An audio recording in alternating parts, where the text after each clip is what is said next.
Ang respeto ay hindi lang dapat na ibinibigay sa kapwa natin. Dahil sa lahat ng oras, hindi ito dapat na mawala para sa ating sarili kung gusto nating irespeto rin tayo ng ibang tao. Ikaw, kapuso, hanggang saan ang kaya mong gawin para sa taong mahal mo? Kung hindi natin kayang respetuhin ang ating sarili, mawawalan din ng dahilan ang ibang tao na irespeto tayo. Ang respeto kasi parang pagmamahal na kailanman ay hindi natin dapat na ipinagdadamot sa ating sarili. Ang sulat na babasahin natin ngayong araw ay pinadala ng ating kabarangay na si Aya. Isang babaeng walang ibang ginawa kung hindi ang magmahal lang ng totoo. Kaya naman dumating siya sa punto na halos nakalimutan niyang pahalagahan ang kanyang sarili. Ang palagi lang kasi niyang iniisip ay kung paano magiging masaya ang taong minamahal niya. Hanggang sa dumating ang araw na siya na mismo ang makaramdam na hindi na tama ang pagmamahal na ibinibigay niya sa kanyang karelasyon. At kung kailan handa na siyang piliin ang sarili niya, saka naman siya mahihirapan dahil ayaw na siyang pakawalan ng karelasyon niya. Gusto mo na bang makilala si Aya at marinig kung paano siya nagsakripisyo para lamang sa taong mahal niya? Handa ka na bang mainis at maiyak sa kwento ng buhay niya? Kagaya ka rin ba niya na todo-todo kung magmahal? Yung tipong wala nang tinitira na pagmamahal at respeto para sa sarili mo? O mas pipiliin mong makalaya sa isang relasyon na ikaw na lang mag-isa ang nag-e-effort? Si Aya kaya, paano niya na-realize na mali na ang paraan niya ng pagmamahal? Nagsisi kaya siya na sarili naman niya ang pinili niya kesa sa taong mahal niya?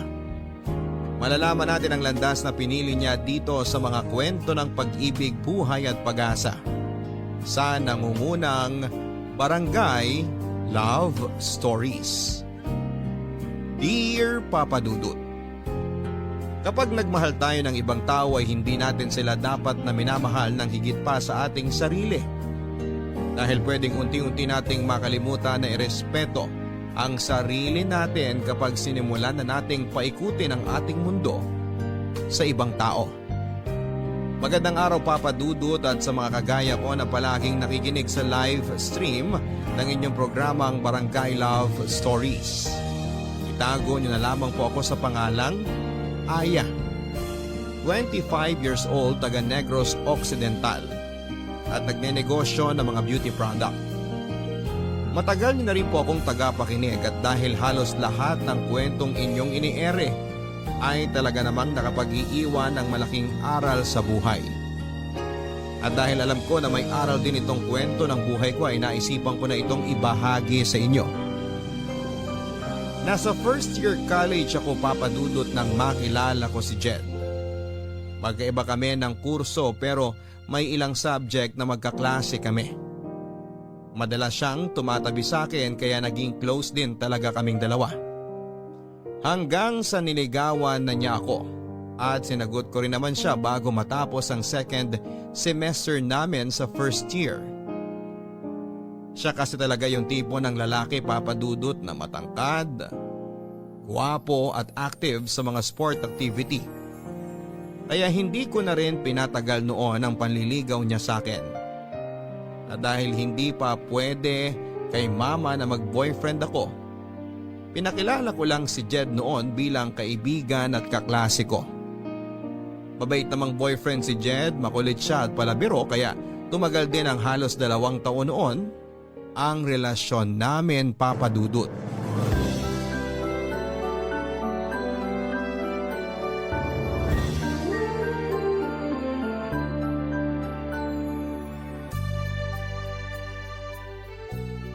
Grabe, babe! Ang ganda na pagkakasulat mo dito sa reaction paper ko. Hindi naman masyado. Sinimplihan ko na nga lang ang mga salita na ginamit ko dyan eh. Ang ganda kaya! Buti na lang talaga tinulungan mo ko dito. Kasi sobrang tamad ko talaga sa paggawa ng reaction paper eh. Iba kasi ang mga trip mo na gawin, babe. Saka doon ka mas active sa mga subject na may kinalaman sa sport. Kaya kinakatamaran mo lang talaga yung mga ganitong pagsusulat. Sa bagay, tama ka dyan. Pero babe, thank you talaga ha. Alam mo, kanina ka pa nagpapasalamat sa akin. Reaction paper lang yung ginawa ko kaya hindi mo kailangan na paulit-ulit na mag-thank you. Hindi lang naman ako nagta-thank you para sa reaction paper na yan eh. Eh para saan pa? Para sa pagiging best girlfriend mo sa akin. I love you, babe. I love you too, babe. Sobra. Pakis nga.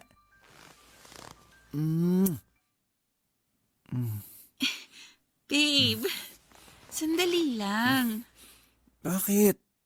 Baka dumating na yung mga kasama mo dito sa boarding house. Mamayang gabi pa sila uuwi. Babe, sandali lang. Itigil mo na muna yung ginagawa mo sa akin. Babe, sabi ng teka lang eh. Ano bang problema mo? Bakit ka sumisigaw dyan? Hindi naman ako sumisigaw. Eh kasi naman, binubuksan mo na tong botones ng blouse ko. Eh ano naman? Boyfriend mo naman ako at girlfriend kita. Magto 2 years na nga tayo tsaka dati na naman natin ginagawa to, babe. Oo nga, pero hanggang bewang lang yung kamay mo dapat. Sinabi ko na yun sa'yo, di ba? Bakit parang gusto mo nang ipasok sa loob ng blouse ko yung kamay mo kanina? Ang arte mo naman, Aya. Akala ko ba mahal mo ko? Mahal kita, Jed. Alam mo naman yun. Kung mahal mo ko, bakit nag-iinerte ka ngayon? Magdadalawang taon na tayo magkarelasyon pero parang wala ka pa rin tiwala sa akin. Babe, alam mo namang hindi totoo yung sinasabi mo. Mula nung unang araw na maging tayo, malaki na ang tiwala ko sa'yo. Babe, huwag ka nang magtampo. Payakap nga ako sa babe ko. Kung mahal mo talaga ako, ibibigay mo ang gusto ko. Aya, matagal naman na tayo magkarelasyon. Baka naman kahit isang beses lang subukan natin gawin to. Normal naman to eh. Di ba nga sabi nila, pinapatibay daw ng sex ang relasyon ng dalawang taong nagmamahalan. Kaya kapag ginawa natin yun, sigurado ako na mas lalong titibay ang relasyon nating dalawa.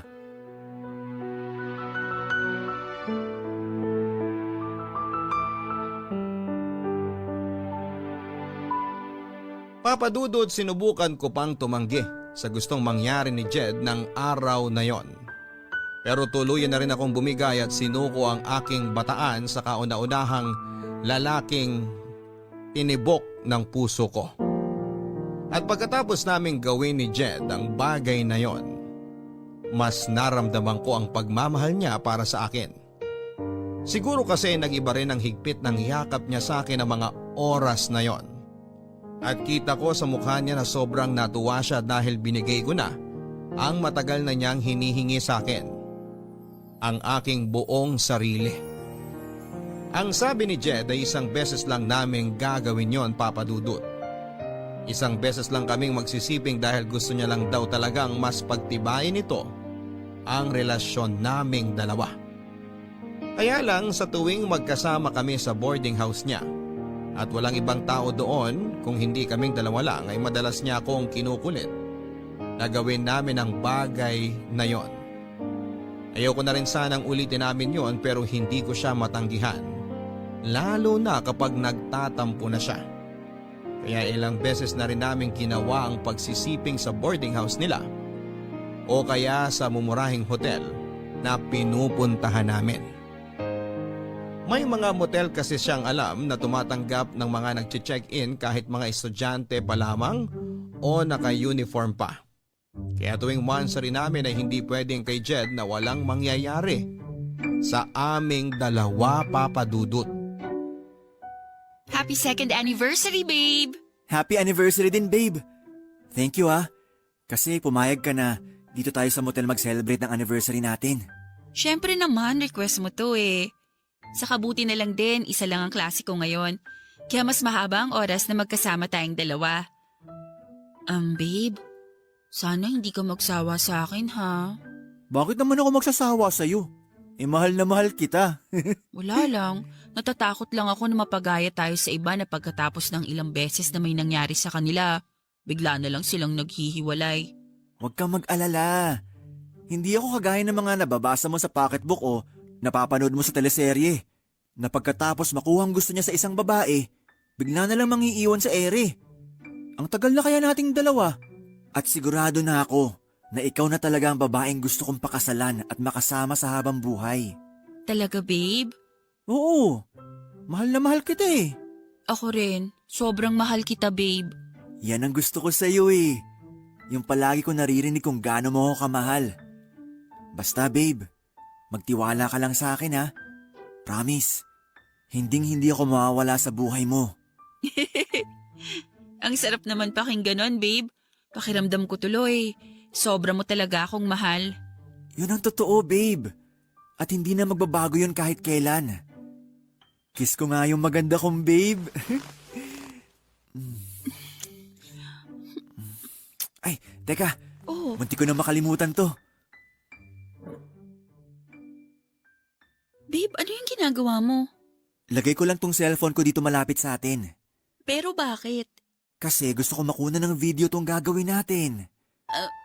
Babe, ayoko ng ganyan. I-off mo na yung cellphone mo. Ngayon ko lang naman gagawin to. Pagbigyan mo na ako. Pero ayoko nga ng ganyan. Hindi nga ako komportable na mapanood ang sarili ko sa video eh. Tapos ire-record mo pa tong ginagawa natin? Eh di wag mong panoorin to, babe. Ginagawa ko lang naman to kasi second anniversary natin ngayon. Gusto ko lang ng souvenir sa espesyal na araw na to. Pwede naman na ibang video na lang ang kunan mo sa ating dalawa. Huwag na tong ginagawa natin dito sa kama o sa loob ng motel. Baka mamaya kumalat pa yan eh. Bakit naman to kakalat? Wala ka pa rin ba talagang tiwala sa akin hanggang ngayon? Ano bang akala mo, babe? Ipagkakalat ko tong video nating dalawa? Grabe ka naman mag-isip sa akin. Hindi naman sa ganun. Nag-aalala lang ako na kung anong pwedeng mangyari na hindi maganda. Ang dami-dami nating napapanood sa balita tungkol sa kumakalat na malaswang video at ayoko na mangyari sa atin yun. Hindi mangyayari yun sa atin, basta magtiwala ka lang. Para lang naman sa mga mata ko tong video na i-record ko. Gusto ko lang na may maisave ako na kakaiba at magandang alaala nating dalawa. Siyempre, espesyal tong araw na to para sa akin, babe. Kaya pumayag ka na, please. Ngayon lang to sa anniversary natin. Promise. Sige na nga. Basta ilayo mo na lang yung cellphone mo. Kasi naiilang talaga ako na may camera na nakatapat sa ating dalawa ngayon eh.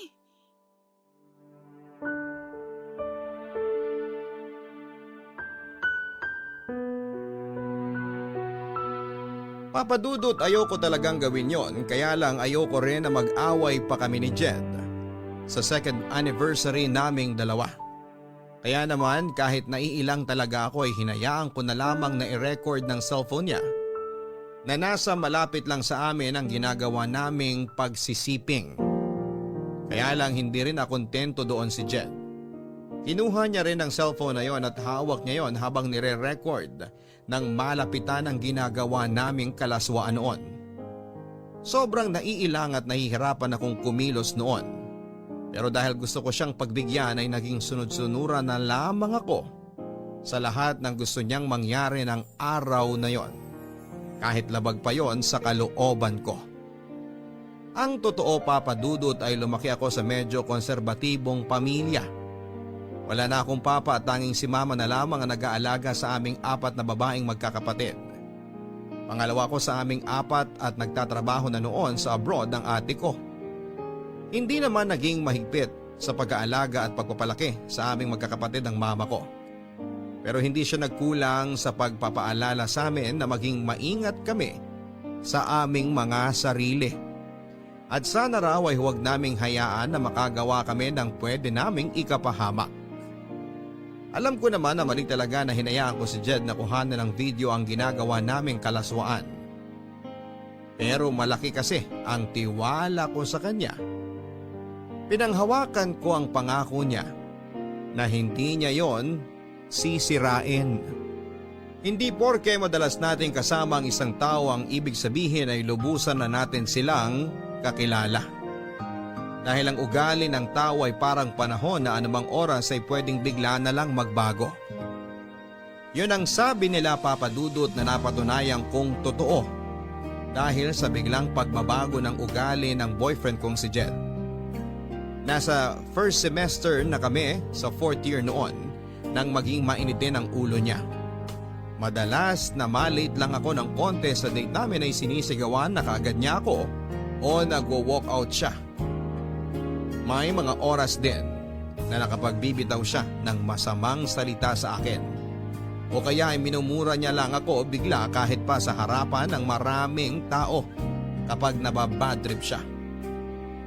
Kahit nga rin sa tawag o text ay palagi ako nakakatanggap ng mura sa kanya.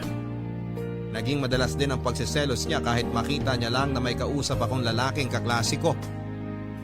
Ewan ko ba Papa Dudut, alam ko namang may problema sa ugali noon si Jed at sa relasyon naming dalawa pero tiniis ko pa rin ang lahat ng yon. Ayoko kasi siyang mawala sa akin at ayoko na matapos ang relasyon naming dalawa.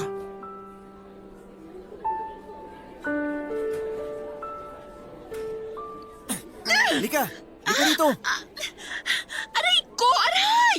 Aray ko, babe! Nasasaktan na ako! Masasaktan ka lalo sa akin kapag hindi ka tumigil sa kakasalita mo dyan.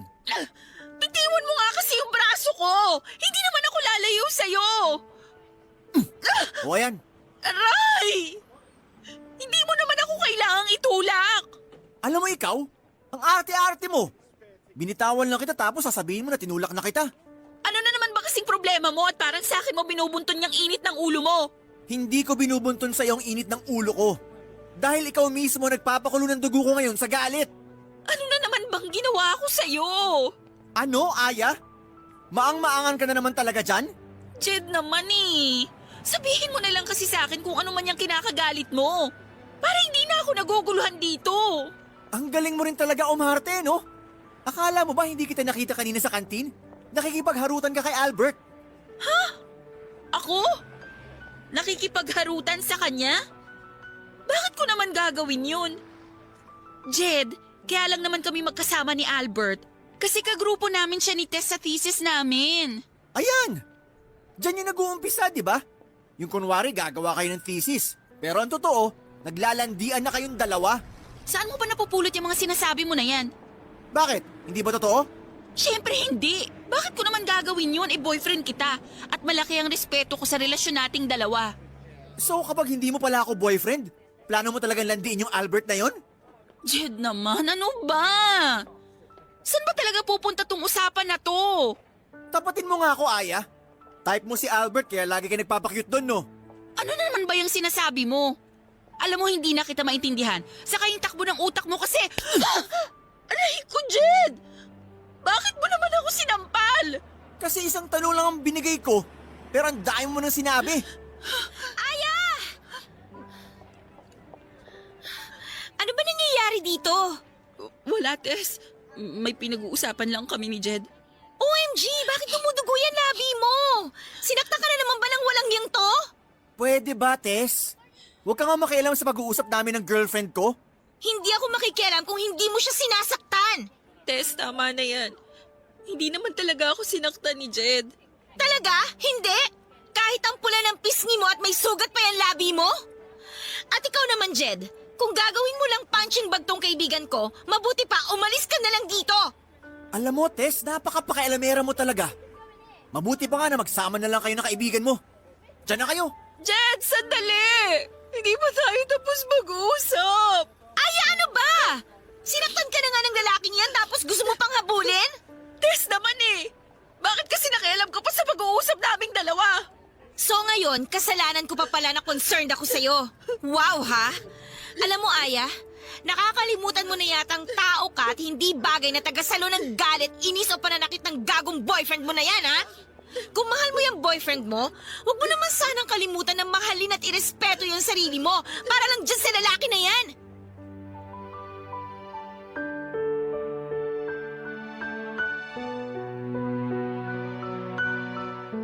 Papadudot alam ni Tess na hindi yun ang unang pagkakataon na nasaktan ako ng pisikal ni Jed, kaya naman grabe rin talaga ang inis niya sa akin ng araw na yon. Ilang beses na niya kasi akong pinayuhan na hindi na raw healthy ang relasyon namin kaya dapat ay makipaghiwalay na ako dito. Pero ilang buwan ko pang tiniis ang ugali na yun ni Jed. Wala mahal ko talaga siya. At malaking bagay din talaga yung si Jed, ang kauna-unahang lalaking nakasiping ko. Aaminin ko na ang iniisip ko noon kaya ayoko makipaghiwalay sa kanya ay wala ng ibang lalaki. ang magkakagusto sa akin kasi nga hindi na ako virgin. Na si Jed na ang gusto kong makasama sa habang buhay kasi sa kanya ko ibinigay sa kauna-unahang pagkakataon ng sarili ko na gusto kong pilitin na ayusin ang relasyon namin dahil ayokong mawala siya sa buhay ko. Kaya lang papadudot lahat naman tayo ay marunong mapagod sa pagtitiis hanggang sa makaramdam na lang tayo na gusto na nating sumuko. Dahil dumating din po ang point lalo na nang muli akong masaktan ni Jed dahil isang kaklase ko naman ang pinagsilosan niya. Nasampal niya ako kasunod ng malulutong na mura at masasakit na salita. Kaya na mga oras na yon ay hindi na ako nakapagpigil at tinapos ko na ang relasyon naming dalawa. Nakita ko ang biglang pagbabago noon sa mukha niya na parabang nagulat siya at nagsisi sa ginawa niya sa akin. Pero dahil pagod na akong magtiis, hindi ko na siya binigyan pa ng isang pagkakataon na ayusin ang relasyon namin, Papa Dudut.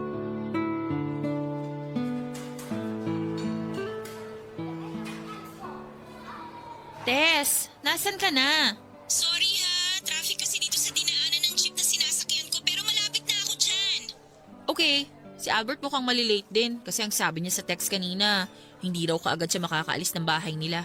Natagalan daw kasi yung ate niya sa pamamalengke kaya hinihintay niya pang makauwi para may makasama ang mga pamangkin niya bago siya umalis. Naku, pasensya ka na, ang tagal mo tuloy naghintay sa amin ni Albert. Ayos lang, sisimulan ko na rin munang i-edit yung mga dapat na ayusin para sa thesis natin. Para pagdating nyo, ipapabasa ko na lang sa inyo. Okay, text kita kapag nakababa na ako ng jeep. Sige, ingat ka. Bye! Babe, Anong ginagawa mo dito, Jed? Saka paano mo nalaman kung nasan ako ngayon? Sinusundan mo ba ako? hindi. May pinuntahan lang ako dyan sa malapit tapos nakita kita dito kaya nilapitan kita. Babe, please. Mag-usap naman tayo kahit saglit lang. Wala akong oras sa'yo, Jed. Malapit na ang deadline ng thesis namin kaya kailangan naming asikasuhin to. Saka pwede ba? Break na tayo kaya tigil-tigilan mo na yung pagtawag sa akin ng babe. Okay, fine. Hindi na kita tatawagin, babe. Pero please naman, wag mo na akong i-block sa Facebook o sa ibang social media account mo. Account ko yon kaya gagawin ko ang lahat ng gusto ko. Aya, hindi mo na ba talaga ako kayang bigyan ng chance? Ilang beses na kitang pinagbigyan noon at sinabi ko na kung anong problema sa'yo at sa relasyon nating dalawa. Pero hindi ka pa rin nagbago at lumala pa yung pagiging seloso mo at pananakit mo sa akin. Pero baka naman pwede mo pa ako pagbigyan kahit isang pagkakataon na lang. Hindi yung parang ang bilis mo akong binitawan kagaya nito. Ilang chance pa ba ang gusto mo, Jed? Hinaya ako ng ilang beses mo kung saktan noon kasi inakala ko na pwede pa nating maayos ang lahat. Pero nakakapagod ka ng pagbigyan. Kaya sorry kung hindi ko na talaga kayang ibigay ang hinihingi mong pagkakataon para ayusin ang relasyon natin. Hindi. Hindi ako papayag na mawala ka sa akin. Jed naman, huwag mo nang pahirapan ang sarili natin. Mag-move on na lang tayo pareho. Pero hindi ko nga kayang gawin yung sinasabi mo. O sige. Ayaw mo makipagbalikan sa akin? Okay, fine. Pero wag mo akong sisisihin ha. Kapag nakita mo ang sarili mo sa kumakalat na malaswang video. Ha? Anong ibig mong sabihin? Alam mo kung anong tinutukoy ko, Aya. Kaya pag-isipan mo tong mabuti. Makikipagbalikan ka sa akin? O may malaswang skandal mo nakakalat sa school natin?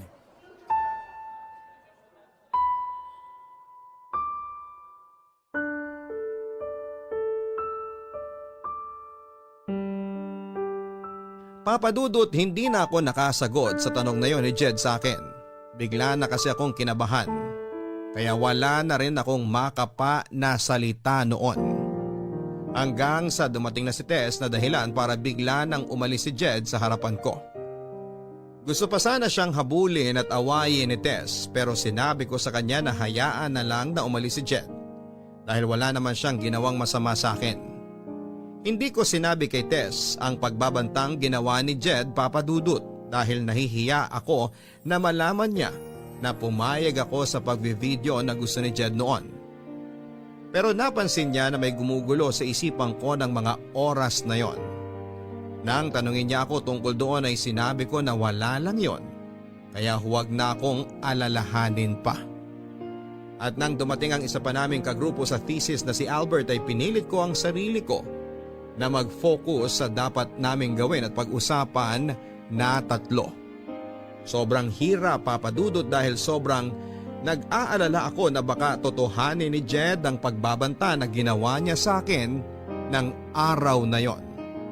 Nang makauwi ako ng bahay, papadudot ay hindi pa rin maalis sa isipan ko ang pagbabanta ni Jed tungkol sa video na ginawa naming dalawa. Pero pilit kong kinumbinsi ang sarili ko na hindi naman siguro gagawin ni Jed na ikalat ang video na yon dahil naniniwala ako na kahit papaano ay may respeto at pagmamahal pa rin siyang natitira para sa akin. Kaya lang papadudot hindi pa rin siya huminto sa panggugulo sa akin. Kapag nakikita niya akong walang kasama sa school, ay nilalapitan niya ako at pilit na kinakausap. Gumagamit din siya ng mga dami accounts sa Facebook para ma-message niya ako at sinasabi niya na balikan ko na siya. Sinubukan ko na pakiramdaman noon ang sarili ko papadudot kung may pagmamahal pa ba akong nararamdaman kay Jed na pwede kong gawing dahilan para balikan siya. Kaya lang, wala na talaga. Sadyang napagod na ang puso ko noon na mahalin siya kaya nagmatigas ako sa desisyon ko na hindi muli pang makipagbalikan pa sa kanya.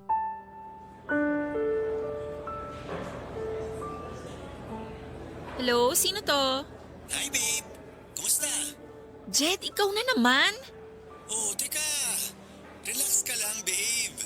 Jed, pangatlong palit ko na ng SIM card to. Paano mo ba nalalaman tong bagong cellphone number ko? Nakalimutan mo yata na marami tayong common friends.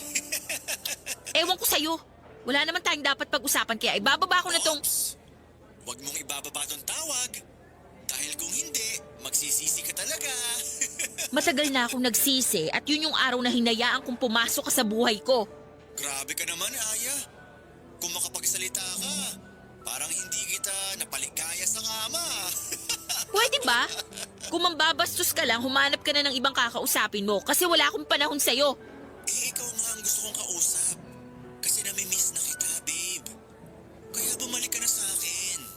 Please? Hindi mo na ako madadaan sa mga paglalambing mo na yan. Sige na, bye!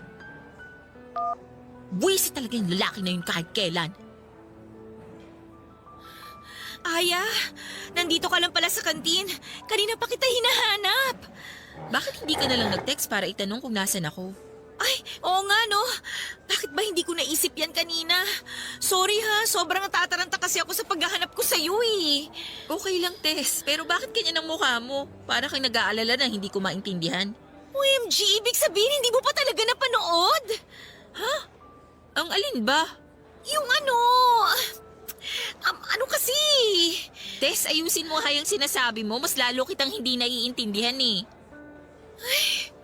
Sige na nga, eto na. May pinadala kasing video sa akin yung classmate natin. Anong video naman yun? Ano kasi, video mo, Aya. Ha? Video ko? Ayoko sanang panoorin kaya lang. Pinipilit kasi nila ako na ikaw yun eh. Kaya pinanood ko na, tapos... May kopya ka ba ng video na yon? Oo, pero Aya, alam ko naman na hindi mo gagawin yun at saka... Panood na lang ako, please. Oo, sige. Eto, nandito sa cellphone ko. Panoorin mo.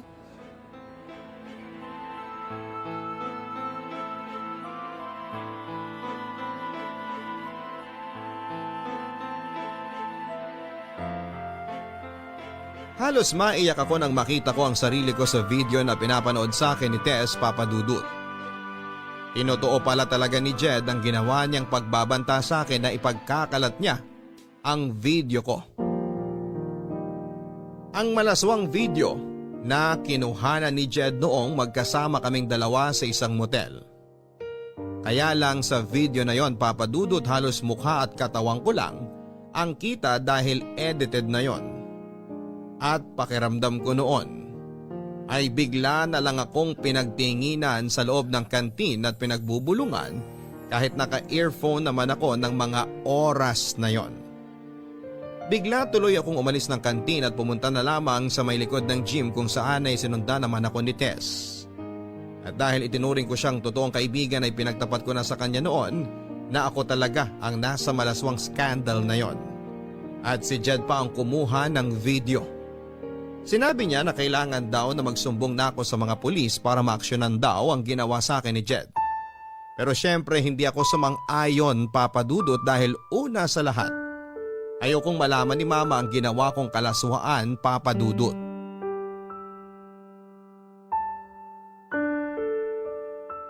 Girl, hindi ka na naman pumasok sa klase natin kanina. Masama kasi yung pakiramdam ko pero medyo okay naman ako ngayon. Sigurado ka ba na ayos ka lang? Oo, wag ka mag-alala sa akin kasi nandito lang din naman ako sa bahay. Paano naman ako hindi mag-aalala sa'yo? 2 araw ka nang hindi pumapasok sa mga klase natin. Oo nga pala, Aya. Sinabi sa akin ng advisor natin na gusto ka raw niya makausap tungkol sa... doon sa kumakalat na video mo. Mukhang hindi na rin talaga ako makakabalik pa sa school. Alam naman kasi natin na hindi nila tinutolerate yung ganitong issue sa isang estudyante. Expulsion din ang diretso ko dahil sa ginawa ni Jen sa akin. Baka naman may iba lang siyang gustong sabihin sa'yo. O kaya, kailangan lang niya ng paliwanag mo tungkol dun sa video. Sabi ko naman sa'yo isumbong mo na siya sa advisor natin o kaya sa mama mo para maturuan ng leksyon yung Jed na yan. Alam mo naman na hindi ko kayang gawin yan. Kasi ayoko malaman ni na mama ang nangyari sa akin o yung tungkol sa kumakalat ko na video. Nakakainis lang kasi ang kakapalan ng mukha ng ex-boyfriend mo. Dapat siyang ma-expel dito sa school natin. Ay, pero Aya, ito payo ko lang naman sa'yo ha. Siguro sabihin mo na sa mama mo kaysa naman sa iba pa niya malaman yung nangyayari sa'yo ngayon. Ewan ko, Tess. Bahala na. Sige na, ibababa ko na tong tawag kasi kailangan ko na rin magluto para sa hapunan namin. Okay, sige. Basta tawagan mo ako kapag kailangan mo ng kausap ha. Oo, salamat. Bye.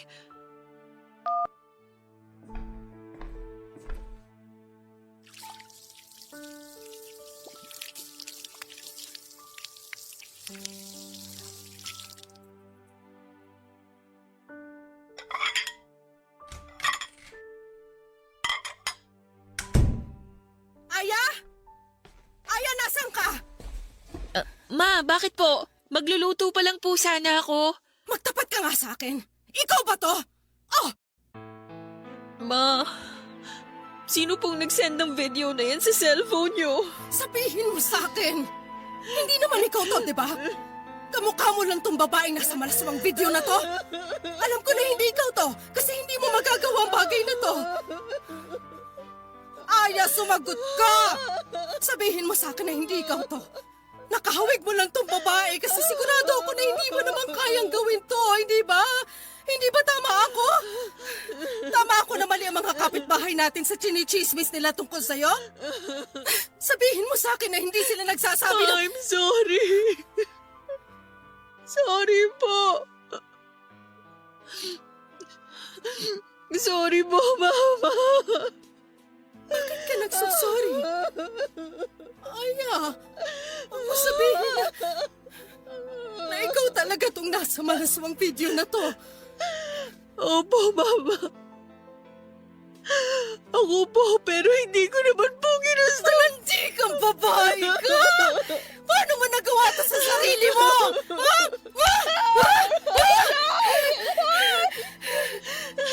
Ilang ulit ko kayong pinapaalalahanan ng mga kapatid mo na huwag gumawa ng kalokohan dahil puro babae kayo. Tapos eto ka, nagpapavideo ng mga kalaswang ginagawa mo? Mama, hindi ko naman po ginusto na kumalat yung video na yan. Kahit na, napakalanting mo pa rin. Napakalaswa mong babae. Hindi mo na ginalang ang sarili mo. Hindi mo na nirespeto yung katawan mo. Nakakahiya ka. Nakakahiya kang anak. Kinakahiya kita at yung kahihiyan na ginawa mo sa sarili mo.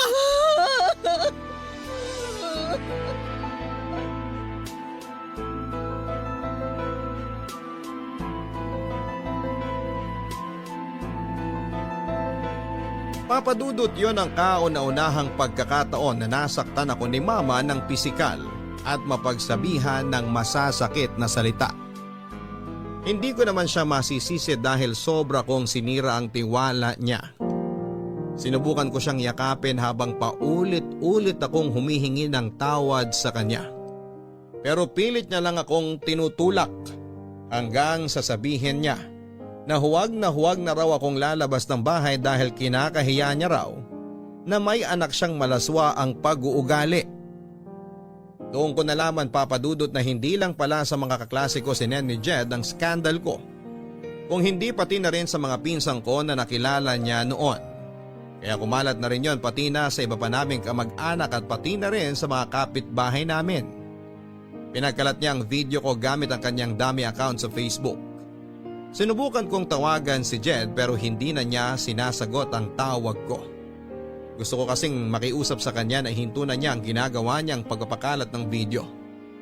Gulong-gulo na talaga ang isipan ko kung ano ang dapat kong gawin noon, pero dahil alam ko na masyado nang mabilis ang pagkakalat ng balita, alam ko rin na hindi ko na mapipigilan pa ang pagkalat ng skandal ko sa social media at iba't ibang panig ng mundo, Papa Dudut. Mula nang malaman ni Mama ang tungkol sa kumalat na skandal ay hindi na ako halos nakalabas ng bahay, Papa Dudut. Hindi dahil sa ayaw ni Mama na lumabas ako, kung hindi dahil ako mismo ang nahihiya sa nangyari. Pakiramdam ko kasi lahat ng taong nakakakilala sa akin ay alam na ang tungkol sa skandal ko. Hindi na rin talaga ako pumasok sa school noon dahil alam ko na lahat ng estudyante doon ay napanood na ang malaswang video ko at pwede rin na ma-expel ako dahil sa issue na yon. At nag-deactivate na rin ako ng social media account ko dahil napuno na ng mga message na tungkol sa skandal ang inbox ko. Nang makausap ko naman ang ate ko na nasa abroad ay halos maiyak din siya sa galit habang pinagsasabihan ako, Papa Dudut. Wala naman akong ibang nagawa noon kung hindi ang paulit-ulit na mag-sorry sa kanya. Si Mama naman ay hindi na rin ako masyadong kinikibo sa bahay. At hindi ko rin masyadong kinakausap noon ang dalawa kong kapatid. Pareho silang nasa high school noon kaya alam ko na aware na rin sila tungkol sa video ko. Papa Dudut, gusto ko na rin talagang maglayas noon pero wala naman akong alam na ibang pwedeng puntahan. Kaya naman kinulong ko na lamang ang sarili ko sa lungkot at pagsisisi sa loob ng kwarto.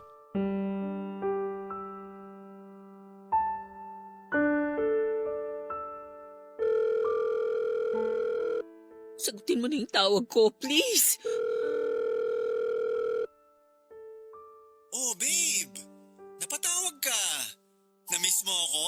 Walang hiya ka, Jed! Bakit mo ginawa yon? Ha? Ang alin?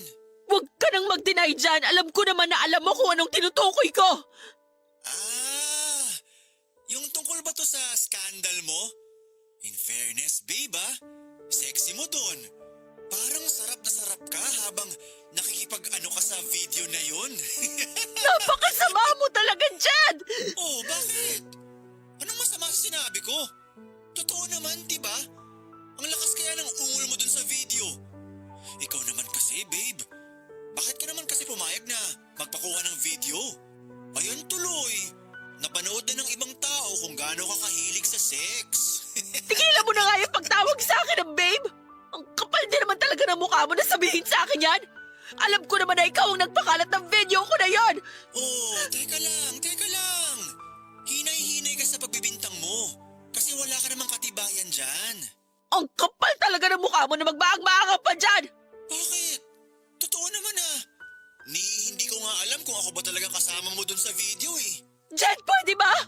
Ikaw lang naman ang lalaki nakagalaw sa akin at alam mo yon! Kaya huwag kang mag-imbento ng kwento dyan! Aya, paano ko naman masisiguro na ako talagang kasama mo sa video na yun? Mukha mo at katawan mo lang naman na nakikita dun. Kitang-kita dun na enjoy ka habang kinukunan ka ng video. Pinilit mo lang ako na pumayag, kaya pwede ba?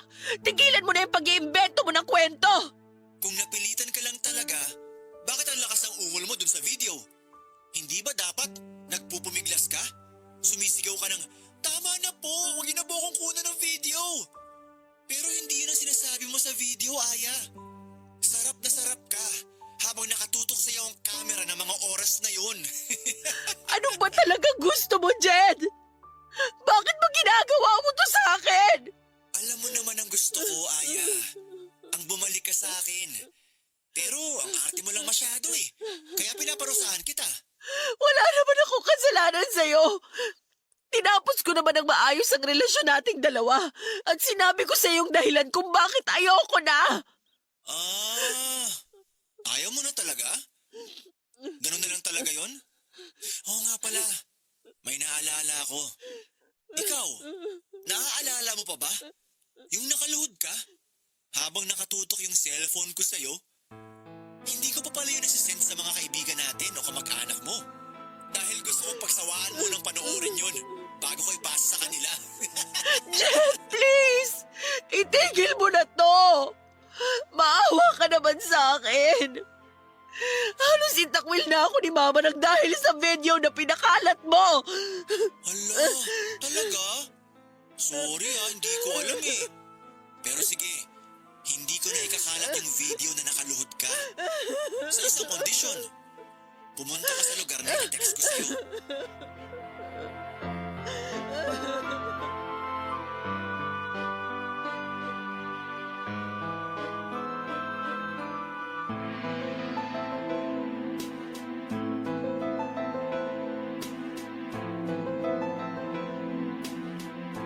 Papadudot gustong makipagkita ni Jed sa akin sa isang motel para raw makapag-usap kami.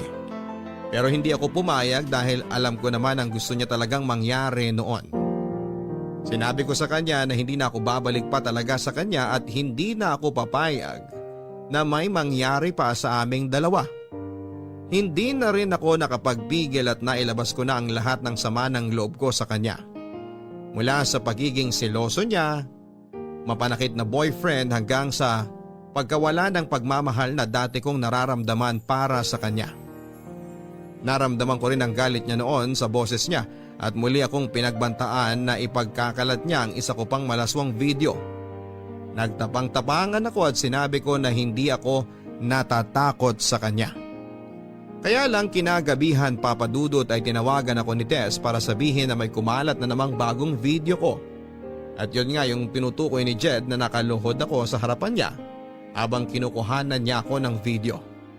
Hindi lang yun ang kumalat kung hindi pati na rin ang iba't ibang version ng kwento na tungkol sa pagkatao ko.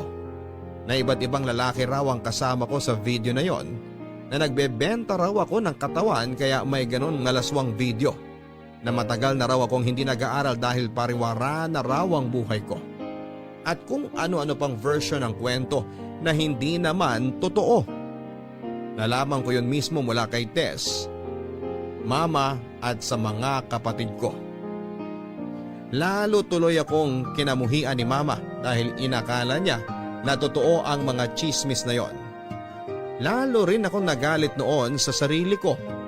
Pakiramdam ko noon ay pati ako ay nandidiri na sa katawan ko dahil sa video na yon. Para bang nawala na ako ng kakampi at dahilan para mabuhay dahil puro kahihiyan na lamang ang binibigay ko kina Mama. Papadudot, alam kong mali pero dahil sa sobrang na-stress at na-depress na ako sa nangyayari sa buhay ko ng mga oras na yon, ay hindi ko na napigilan ang sarili ko na subukang tapusin ang buhay ko. Nasa kwarto lang ako noon at inabot ko ang cutter mula sa pencil case ko. At doon nga ay sinimulan ko ng laslasin ang pulso ko.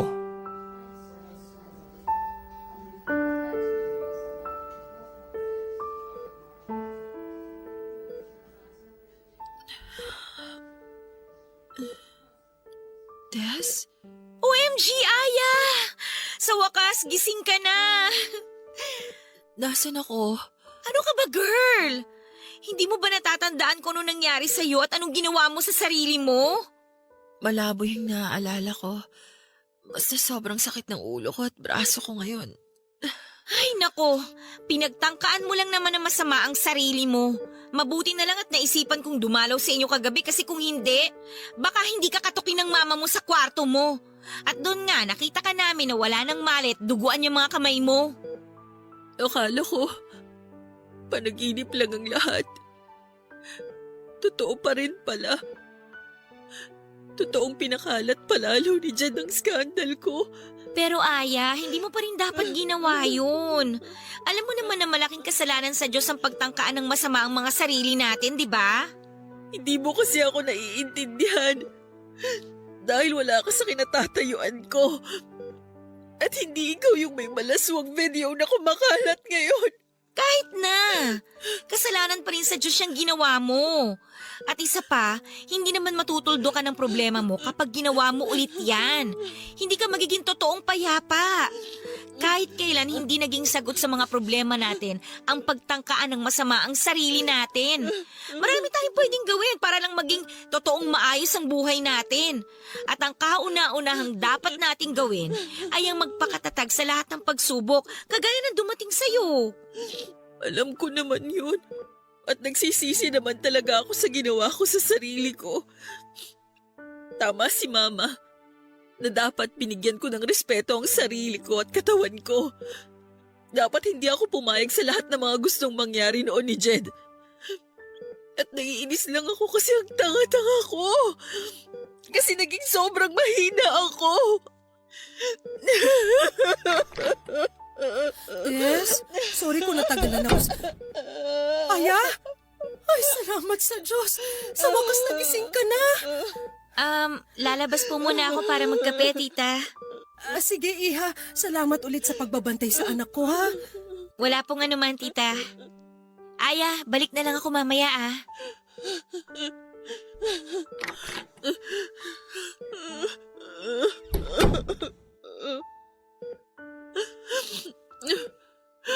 Mama, sorry po. Sorry po kasi binigyan ko na naman po kayo ng problema. Sorry po kasi nagiging pabigat na po ako sa inyo. Sorry po sa ginawa ko. Sorry po talaga. Shh! Tama na. Huwag ka nang umiyak. Wala na po akong ibang binigay sa inyo kung hindi puro problema at kahihiyan na lang po, Mama. Pero maniwala po sana kayo na nagsisisi na po ako sa lahat ng naging pagkakamali ko. Hindi po ako masamang babae kagaya ng sinasabi ng ibang tao. Hindi po totoo na kung kani-kaninong lalaki po ako pumapatol. Si Jed lang po ang naging boyfriend ko. Mama, siya lang po ang lalaking kasama ko sa lahat ng kumalat ng malaswang video ko. Maniwala po sana kayo sa akin. Hindi mo ako nagsisinungaling. Hindi mo ako masamang babae, Mama. Naniniwala naman talaga ako sa'yo. Nadala lang talaga ako ng galit ko kaya nakapagbitaw ako ng masasakit na salita. Sorry rin, anak, kung hindi kita masyadong inintindi at mas pinakinggan ko pang masasamang naririnig ko mula sa ibang tao. Pero sinabi na sa akin ni Tess ang lahat na nangyari sa'yo. Kaya alam ko na nagkamali ako ng mga taong pinakinggan at pinaniwalaan. Kasalanan ko rin naman po kasi masyado kong binigay ang lahat kay Jed. Kasalanan ko kasi nagtiwala ako sa kanya. At alam ko rin po na malaking kasalanan ang ginawa kong pagtatangka ng masama sa sarili ko. Kaya sana, huwag mo nang uulitin ang lahat ng yon, Aya. Lalo na ang pananakit mo sa sarili mo. Ayoko mawala ka sa akin. Hindi ko kakayanin kapag nawalan ako ng anak. Basta ito ang pangako ko sa'yo, Aya. Gagawin natin ang lahat para papanagutin ng Jed na yon sa mga kasalanan niya sa'yo. At tutulungan ka namin ng mga kapatid mo na maibalik sa normal ang buhay mo.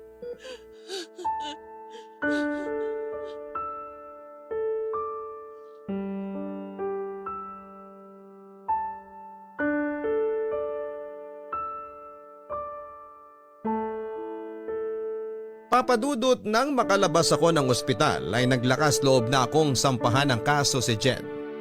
Gusto ko na rin kasing matapos ang panggugulong ginagawa niya sa akin noon at isa pa, pinaramdam na nina mama sa akin noon na sosuportahan at tutulungan nila akong maibalik ang normal na buhay ko. Nang magsumbong kami sa mga pulis ay sinabi nila na kailangang mahuli si Jed sa akto ng pamba-blackmail sa akin para tuluyan namin siyang makasuhan tungkol sa pagpapakalat niya ng skandal ko. Kaya naman ang muling mag-text si Jed tungkol sa isa pang video ko na sinasabi niyang ipagkakalat niya. Sinabi ko na makikipagkita na ako sa kanya at papayag na ako sa gusto niyang mangyari. At sa araw na dapat ay pagkikita naming dalawa ni Jed ay doon natapos sa panggugulo niya sa akin dahil kasama ko ang mga pulis na humuli sa kanya. Grabe ang iyak ko nang muli kaming magkaharap ni Jed sa presinto, Papa Dudut. Saglit ko siyang nasampal, nasabunutan at nasigawan. Pati si Mama ay galit na galit din sa kanya, pero mas nangibabaw ang mga sigaw ko noon habang kausap ko siya. Sa mahigit 2 taon kasi ng relasyon naming dalawa ay wala akong ibang ginawa kung hindi ang mahalin siya at gawin ang lahat ng gusto niya. Pero ang pagsira pa pala sa buhay ko, ang isusukli niya sa lahat ng pagmamahal na pinaramdam ko sa kanya. Hindi ko rin alam, Papa Dudut, kung tinulungan ba ako ng tadhana na mapabilis ang pagpaparusa kay Jed dahil 2 buwan pa lamang siyang nakukulong noon nang mabalitaan ko na nagkaroon ng malaking sunog sa lugar nila at natupok ng apoy ang bahay nila kasama na ang kanyang buong pamilya. Ayoko mang matuwa dahil sa nangyaring yon sa pamilya niya, pero hindi ko maiwasan dahil parang karma na yon kay Jed para sa ginawa niyang pagsira sa buhay ko. Papa Dudut, dahil po sa dami ng problema ang kinasangkutan ko noon ay hindi na ako nakabalik pa sa pag-aaral. Nalaman na rin kasi ng advisor namin at iba pang may mga mataas na katungkulan sa university ang nangyaring gulo sa buhay ko. At balak na rin nila akong i-expel kaya ako na lang ang nag-drop out mula sa pag-aaral. Nagawa namang maipasa ni na Tess ng thesis nila kahit na wala ako sa grupo. Nasa bahay na lamang ako pero palagi naman akong kinakausap ni na Mama at ng mga kapatid ko. Palagi nilang pinaparamdam sa akin na sa kabila ng mga nangyari, nasa tabi ko lang daw sila at hindi nila ako iiwanan. At doon ko nga na-realize na mali talaga ang ginawa kong pagtatangka ng masama sa buhay ko. Dahil palagi naman akong may pamilya na pwedeng hugutan ng lakas ng loob para maging matatag. Kaya naman muli ako nagkaroon ng lakas ng loob na subukang ibalik ang normal kong buhay. Pero hindi na ako nag-aral pa, Papa Dudut. Inayos ko ang sarili ko at nagpatuloy ako sa buhay ko at nagsimula na lang ng isang negosyo. Hindi naging madali ang lahat ng ito at may mga oras noon na naririnig kong pinag-uusapan ng ibang taong tungkol sa malaswakong skandal. Pero nagpakatatag ako at pilit kong pinakita sa lahat na ang mga taong nadadapa ay kayang bumangon at muling magpatuloy sa paglalakad. 5 taon na rin, Papa Dudut, ang nakakalipas mula na mangyari ang lahat ng ito sa buhay ko. Alam ko na nasa internet pa rin ang ibang kopya ng malalaswakong video pero wala na akong pakialam pa. Kasi hanggang ngayon ay pinagdudusahan pa rin ni Jed sa loob ng bilangguan ang ginawa niyang pagsira sa buhay ko. Hindi ko na mabubura pa ang nagawa kong pagkakamali pero ang mahalaga, hindi ko na yon uulitin pa. Maraming salamat po sa pagbabasa ng sulat ko, Papa Dudut, at sana'y makapag-iwan ng aral sa mga kapuso natin na nakinig sa aking kwento, ang storya ko. Na anumang oras lahat tayo ay pwedeng madapa at magkamali.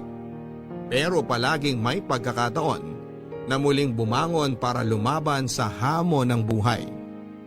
Ang inyong forever kapuso at kabarangay, Aya.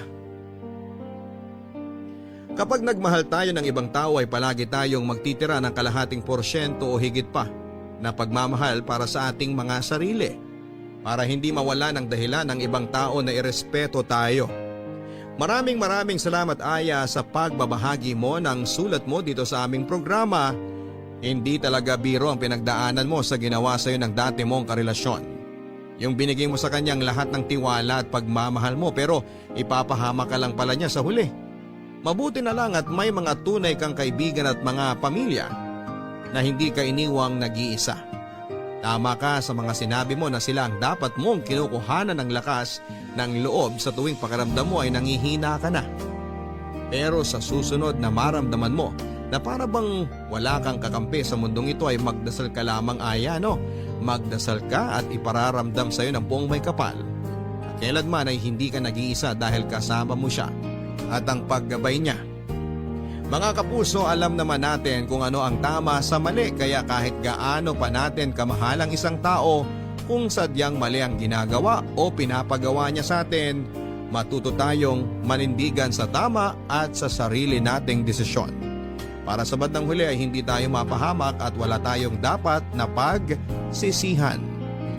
Hanggang sa muli, ako po si Papa Dudut sa mga kwento ng pag-ibig, buhay at pag-asa dito sa Barangay Love Stories number 1. Mga kwento ng pag-ibig, kwento ng pag-asa at mga kwento ng buhay dito sa Barangay Love Stories. Love Forever! Nagustuhan ng iyong napakinggan? Ituloy yan via live stream sa www.gmanetwork.com/radio.